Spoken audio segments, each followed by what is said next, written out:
Hello friends, welcome back to my channel. आज का जो टॉपिक है वो स्कूल के हिंदी एग्जाम से लेके कॉम्पिटिटिव एग्जाम्स के सीसेट तक के लिए बहुत इंपॉर्टेंट है और वो टॉपिक है आपका समास। तो आज हम देखेंगे कि समास क्या होता है। ठीक है, तो जैसा कि आप देख सकते हैं यहाँ मैंने लिखा हुआ है कि समास जो होते हैं वो दो या दो से अधिक शब्दों के मेल से जब हम कोई नए शब्द को बनाते हैं तो उसे हम समास कहते हैं। ठीक है, समास के लिए कम से कम दो पद तो होने ही चाहिए। ठीक है, और ये दो पद, इसमें से जो पहला होता है उसे हम पूर्व पद कहते हैं और जो दूसरा होता है उसे हम उत्तर पद कहते हैं। यहाँ पर ये दोनों पद मिलकर एक संक्षिप्त रूप धारण कर लेते हैं। ठीक है, अब हम देखेंगे कि समास के कितने प्रकार होते हैं। तो समास के 6 प्रकार होते हैं। ओके, इन 6 प्रकार में कौन कौन से हैं? सबसे पहला है आपका अव्यय भाव समास, दूसरा है तत्पुरुष समास, थर्ड है कर्मधारय समास, चौथा है द्विगु समास, पांचवा है द्वंद्व समास और छठा है आपका बहुव्रीहि समास। अब हम एक एक करके सारे समास पढ़ेंगे। तो पहला है हमारा अव्यय भाव समास। अव्यय भाव समास में पहला पद अव्यय होता है और वही पद आपका प्रधान भी होता है। ठीक है, इसको आप कैसे पहचानेंगे? जैसे लिखा है प्रतिदिन। अब जब आप इसको दो पदों में तोड़ेंगे तो पहला पद होगा आपका प्रति, जो कि एक अव्यय है, और दूसरा पद होगा आपका दिन, अर्थात प्रतिदिन। ठीक है, इसी प्रकार से यथा नियम, यानी नियम के अनुसार। तो जो प्रति वाले शब्द हो गए, यथा वाले शब्द हो गए, इस प्रकार के जो शब्द होते हैं आपके, ये आपके अव्यय भाव समास में आते हैं। ठीक है, इसके और कई उदाहरण हैं जो आप ले सकते हैं, जैसे आजन्म यानी जन्म से लेकर। ओके, फिर दूसरा हो गया आपका प्रति मास यानी हर मास, प्रति क्षण यानी प्रत्येक क्षण। इसी प्रकार से यथा मति, यथा विधि, यथा रुचि, यथा शक्ति। तो इस प्रकार वाले जितने भी शब्द होते हैं वो सब आपके अव्यय भाव समास में आते हैं। दूसरा है आपका तत्पुरुष समास। ओके, तत्पुरुष समास में उत्तर पद जो होता है वो प्रधान होता है और जो पूर्व पद होता है वो गौण होता है। ओके, अब इसके आप भेद देखिए। इसके कितने भेद हैं? 6 भेद हैं इसके, जैसा कि आप यहाँ लिखा हुआ देख सकते हैं। कौन कौन से हैं वो? कर्म, करण, संप्रदान, अपादान, संबंध और अधिकरण। ये बिल्कुल आपको इनको पहचानने के लिए एक हम बचपन में सीखते हैं, जिसमें हम ऐसे बोलते हैं कर्ता ने कर्म को कर्ण से, संप्रदान के लिए अपादान से, संबंध का के की, अधिकरण में पर। हम याद करते हैं ना, तो उसी प्रकार से आपको यहाँ भी पहचानने में वो मदद करेगा। जैसे अगर आपको कर्म तत्पुरुष पहचानना है तो आपको देखना है कि क्या आप जब दोनों पदों को अलग कर रहे हैं तो बीच में को आ रहा है। तो हम देख लेते हैं, जैसे एग्जाम्पल के लिए ग्रामगत। तो ग्रामगत क्या होगा? इसको अगर आप दो उनमें तोड़ेंगे पदों में तो ये बन जाएगा ग्राम को गया हुआ। तो अपने आप यहाँ को आ गया ना, तो ये कौन सा तत्पुरुष हुआ? आपका कर्म तत्पुरुष। वैसे ज्यादातर एग्जाम्स में इतने डिटेल में नहीं पूछते हैं, बट स्कूल वाले जो एग्जाम्स होते हैं बेसिकली उनमें पूछ लेते हैं, क्योंकि स्कूलों में तो ये पढ़ाया ही जाता है और ये सिलेबस का पार्ट होता है। ठीक है, हाउएवर जो कॉम्पिटिटिव एग्जाम्स होते हैं उनके सीसैट में या आपके यूपी टैट वगैरह में मे भी इतना डिटेल में ना पूछते हो। तो ये हो गया आपका कर्म तत्पुरुष। को अगर आ रहा है तो यानी ग्राम को गत। ठीक है, फिर दूसरा है कर्ण तत्पुरुष। कर्ण को कैसे पहचानेंगे आप? से। अगर इनको अलग करने के बाद से आ रहा है तो क्या आएगा? कर्ण तत्पुरुष। जैसे एग्जाम्पल के लिए गुण युक्त, यानी गुण से युक्त, तो से आ गया, तो ये कौन सा हुआ? कर्ण तत्पुरुष। तीसरा है आपका संप्रदान तत्पुरुष। संप्रदान के हमको कैसे पहचानना होता है? के लिए देखना होता है ना। अब जैसे है रसोई घर, इसको जब आप दो पदों में तोड़ेंगे तो क्या बनेगा? रसोई के लिए घर, के लिए आ गया, है ना। इसी प्रकार से अपादान तत्पुरुष में जो से है वो कर्ण तत्पुरुष के से अलग है।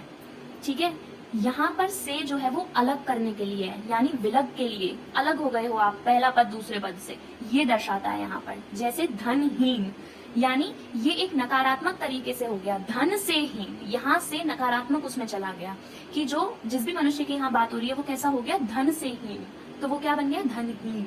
ओके, फिर आता है संबंध तत्पुरुष।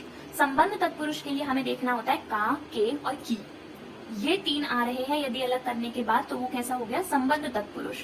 जैसे गंगा तट, गंगा का तट, राजभक्ति, राज की भक्ति, आज्ञा अनुसार, आज्ञा के अनुसार।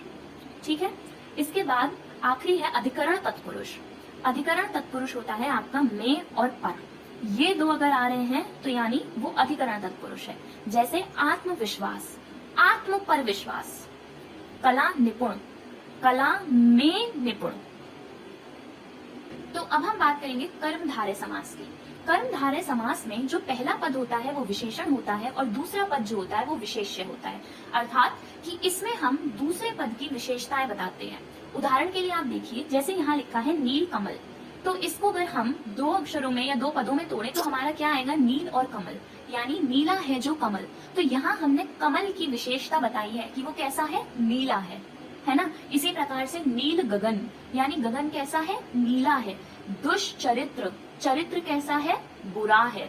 तो इस प्रकार से हम जो दूसरा पद होता है उसकी हम विशेषता बता देते हैं, उसको हम कर्मधारय समास कहते हैं। यह पहचानने में सबसे आसान होते हैं। इसके बाद आता है अगला द्विगु समास। अब देखिए द्विगु, द्वि मतलब खुद एक संख्या है ना। तो जो ये है, यहाँ पर हम संख्यावाचक विशेषण लगाते हैं और यहाँ पर हम संख्याओं में बात करते हैं। जैसे चौराहा, चार राहों का समाहार, तो चौ यानी चार, त्रिलोक, तीन लोकों का समाहार, ठीक है। तो इस प्रकार से अगर आपको कहीं भी संख्याएं दिखती हैं, है ना, कुछ के अलावा, जैसे कि अभी हम अगला समास जो पढ़ेंगे वो आएगा आपका, जब बहुव्रीहि समास हम पढ़ेंगे तो उसमें जब दशानन आता है तो हम उसे द्विगु में नहीं डालेंगे, उसको हम बहुव्रीहि समास में डालते हैं। क्यों? क्योंकि वहां दो पद मिलके एक तीसरे पद की ओर संकेत कर रहे होते हैं।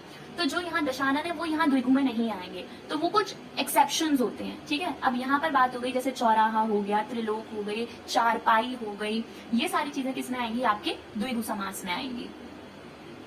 अब हम पहुंचते हैं द्वंद्व समास पर। तो द्वंद्व समास को पहचानने का सबसे अच्छा तरीका तो होता है ये बीच में जो इनके ये योजक चिन्ह लगा होता है, या डैश आप बोल लो, और यहाँ दोनों तरफ आपको अपोजिट्स देखने को मिलते हैं, विलोम देखने को मिलते हैं ज्यादातर। जैसे रात दिन, रात का विलोम दिन, माता पिता, माता और पिता। वैसे यहाँ पर इस योजक का अर्थ तो वही है, योजक चिन्ह का जो अर्थ होता है और, यानी रात और दिन, माता और पिता, है ना। तो यही होते हैं आपके द्वंद्व समास। इसमें क्या होगा, दोनों तरफ आपके विलोम जाते हैं। जैसे अमीर डैश गरीब, तो यानी अमीर और गरीब, ऊंचा नीचा, ठीक है, छोटा बड़ा, तन मन, नर नारी, नाना नानी, भला बुरा। तो इस प्रकार के जितने आपके पेयर्स होती हैं वो किस में आएंगे, द्वंद्व समास में आएंगे, ठीक है।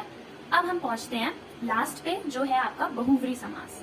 बहुव्रीहि समास में, जैसा कि मैंने अभी थोड़ी देर पहले ही बताया, कि दो पदों को जब हम जोड़ते हैं तो वह किसी तीसरे पद की ओर संकेत कर रहे होते हैं। उदाहरण के लिए आप देखिए, तो जब भी कोई आपसे मुरलीधर बोलता है, आपके दिमाग में किन की तस्वीर बनती है, श्री कृष्ण जी की। इसी प्रकार से जब भी कोई आपको दशानन बोलता है तो आपके दिमाग में किन की तस्वीर आती है, रावण की। तो इस प्रकार से आप देखिए, मुरली को धारण करने वाले कौन हुए, श्री कृष्ण जी।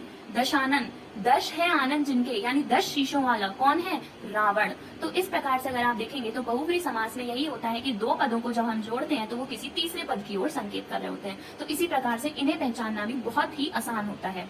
अब ये 3 क्वेश्चन है आपके लिए कि तुलसीकृत, उद्योगपति और रसोई घर, इनमें आपको समास बताना है कि कौन सा है। और अगर आप और जानना चाहते हैं हिंदी से रिलेटेड और वीडियोस, तो वो भी मैं बना सकती हूँ।